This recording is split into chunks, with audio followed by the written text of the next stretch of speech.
एक रास्ता हमारे ये धर्म गुरुओं का, पाखंडियों का, जो राम की कथा, कृष्ण की कथा। मुझे बहुत ऑफर आए हैं, मैं आपको दिल का दर्द बता रहा हूं, सच में कह रहा हूं, आपसे नाम नहीं लेता। मुझे ऑफर आए कि तुम कहां बेकार भटक रहे हो, मेरे साथ आ जाओ। मैंने कहा बापूजी क्या होगा उसमें? तो कहने लगे जितना मिलता है वो डबल हो जाएगा। अब दो रास्ते हैं अपने सामने, एक रास्ता भगत सिंह का, ऊधम सिंह का, चंद्रशेखर का, एक रास्ता हमारे ये धर्म गुरुओं का, पाखंडियों का, जो राम की कथा, कृष्ण की कथा। मुझे बहुत ऑफर आए हैं, मैं आपको दिल का दर्द बता रहा हूं, सच में कह रहा हूं, आपसे नाम नहीं लेता। मुझे ऑफर आए कि तुम कहां बेकार भटक रहे हो, मेरे साथ आ जाओ। मैंने कहा बापूजी क्या होगा उसमें? तो कहने लगे जितना मिलता है वो डबल हो जाएगा। मैं बोलना कैसे? तो उन्होंने कहा तुम्हारी वाणी में बहुत जोर है और मेरे पास लोगों की भीड़ इकट्ठा करने का, मजमा लगाने का तरीका है।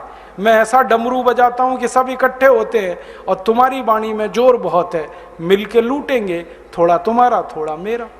ऐसे खुले ऑफर हैं मेरे पास।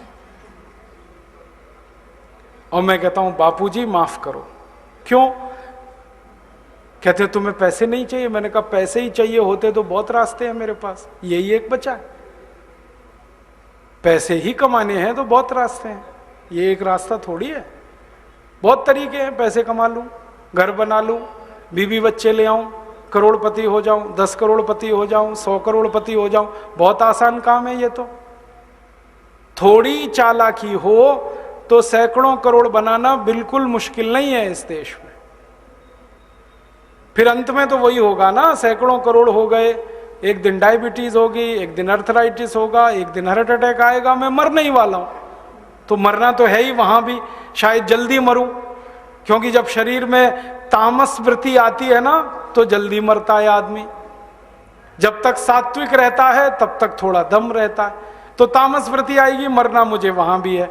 तो क्यों ना इस रास्ते पे चल के मरूं जहां सात्विक वृत्ति भी है, मरना है ये तो पक्का ही है, जिंदा तो कोई रहेगा नहीं। तो भगत सिंह का रास्ता क्या बुरा, ऊधम सिंह का रास्ता क्या बुरा, चंद्रशेखर का रास्ता क्या बुरा? कुछ करके मरो ना। मरेंगे ये सब भी, साधु संत पाखंडी, राम की कथा सुनाते सुनाते हार्ट अटैक आएगा, मरेंगे वो भी।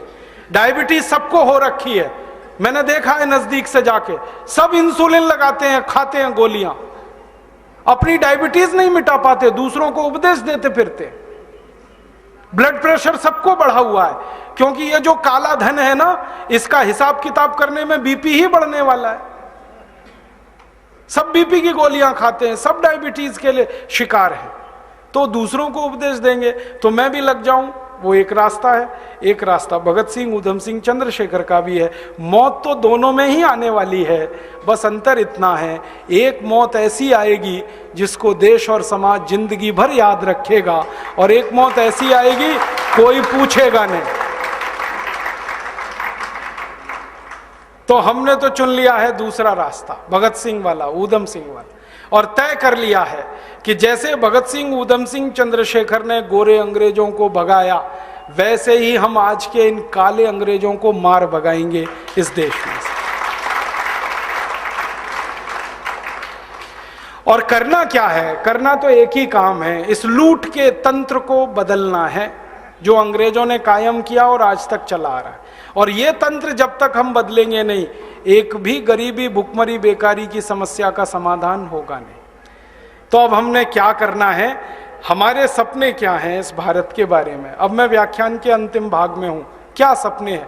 पहला सपना है गरीबी, बेरोजगारी दोनों खत्म हो इस देश से, क्योंकि ये मेरे अकेले का सपना नहीं है, भगत सिंह का भी यही था, चंद्रशेखर का यही था, सुभाष चंद्र बोस का यही था।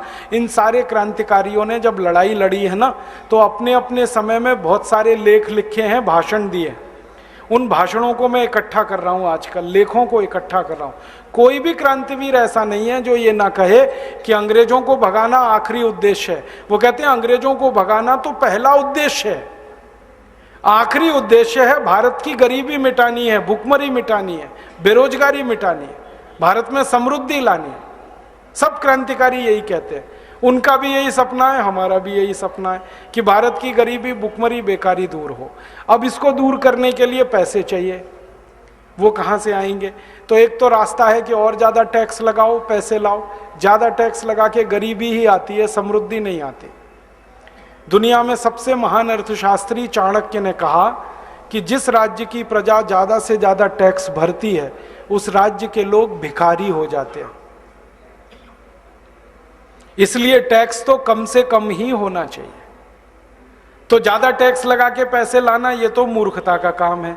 तो फिर पैसे कहाँ से लाएं विकास करने के लिए? तो हमने लक्ष्य तय किया है कि नेताओं ने जो लूट कर काला धन विदेशों में जमा किया है, इसको वापस लाकर इससे विकास करना है देश का।